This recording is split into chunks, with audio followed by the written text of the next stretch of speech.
미국 실버뉴스는 라이프트리 CBD 오일이 함께합니다. LA 지역의 동시 다발 대형 산불로 인한 사망자 수가 10명으로 늘었으나 계속 늘어날 전망입니다. 9,000개 이상의 주택과 건물이 파손 또는 소실되었으며 최소 13만 명이 대피 명령을 받았습니다. 팰리세이즈 산불은 현재까지 2만 에이커가 전소됐고 2명이 목숨을 잃었고 6%의 진화율을 기록하고 있습니다. 생가브리엘 지역에서 발생한 이튼 산불은 현재까지 1만 3,600에이커를 태웠고 3명이 숨진 것으로 집계됐습니다. 칼라바사스 지역에서 발생한 케네스 산불은 960에이커를 태운 가운데 여전히 강제 대피령이 내려진 상태입니다. 경찰은 산불 방화범을 체포했다고 밝혔습니다. 사흘째 계속되고 있는 로스앤젤레스 산불의 피해액이 역대 산불 중에서도 최고액으로 기록될 전망입니다. 월스트리트 저널은 JP모건을 인용해 이번 LA 산불로 인한 경제적 손실이 현재까지 500억 달러에 이를 것으로 추정된다고 보도했습니다. 이 중 보험사들이 감당해야 할 피해 액수는 200억 달러 이상일 것으로 보입니다. 진화 작업이 진전을 보이지 않을 경우 피해 규모는 더 커질 것이라고 전문가들은 분석했습니다. 신용평가사 무디스의 드니즈 랩먼드 선임 애널리스트는 이번 산불로 인한 보험사의 대규모 손실은 보험료 급상승을 부를 것으로 보인다고 말했습니다. 이번 화재로 인해 피해자들의 보험 지급이 제대로 이뤄질 수 없다는 우려가 제기됐습니다. 실제 캘리포니아 지역 최대 민간 보험사인 스테이트팜 제너럴은 지난해 3월 캘리포니아주 전역에 있는 주택 및 아파트 7만 2천 채에 대한 보험 계약을 갱신하지 않았고 여기에는 이번 LA 산불 피해가 가장 크게 발생한 퍼시픽 팰리세이즈 지역 주택들도 대거 포함된 것으로 드러났습니다. 블룸버그 등에 따르면 당시 팰리세이즈 지역에서 가입된 스테이트팜의 보험 계약 중 69%가 취소됐습니다.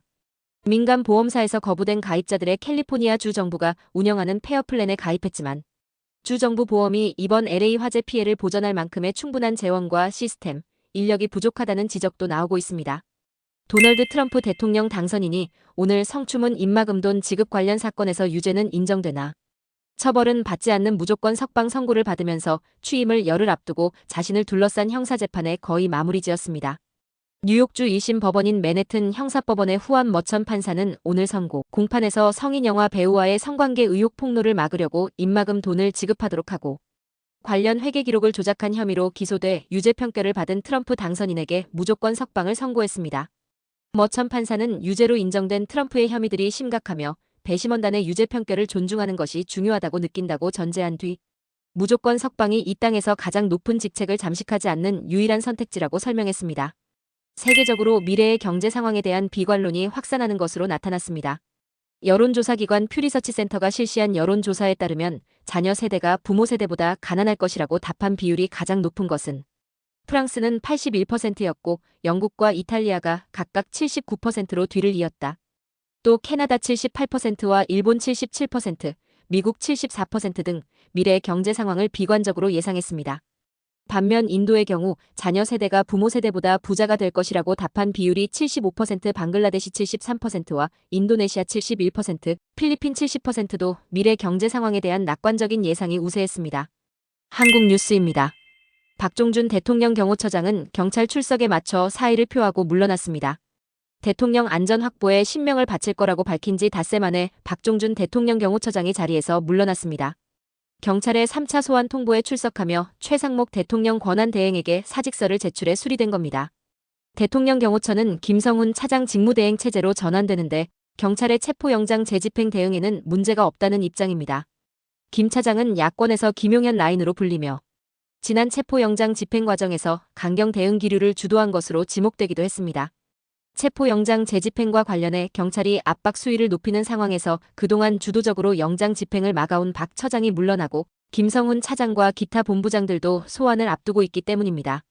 한국에선 노인의 기준 나이를 현행 65세에서 높여야 한다는 지적이 나오면서 정부가 사회적 논의에 나서겠다고 밝혔습니다. 보건복지부는 올해 주요 업무 중 하나로 노인 연령 상향을 공식화했습니다. 노인 인구가 전체의 20%를 넘는 초고령 사회 진입에 따른 대응입니다.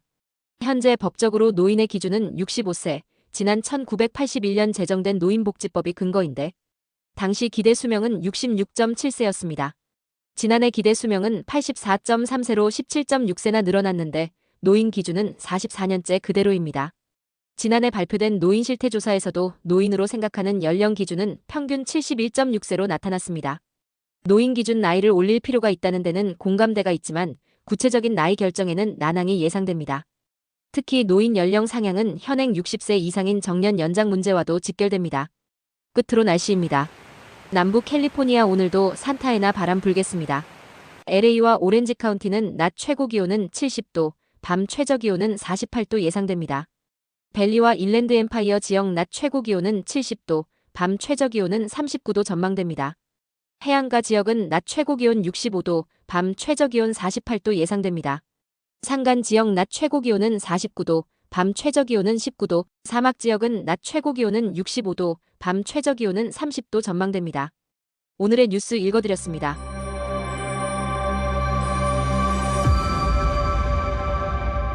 고맙습니다.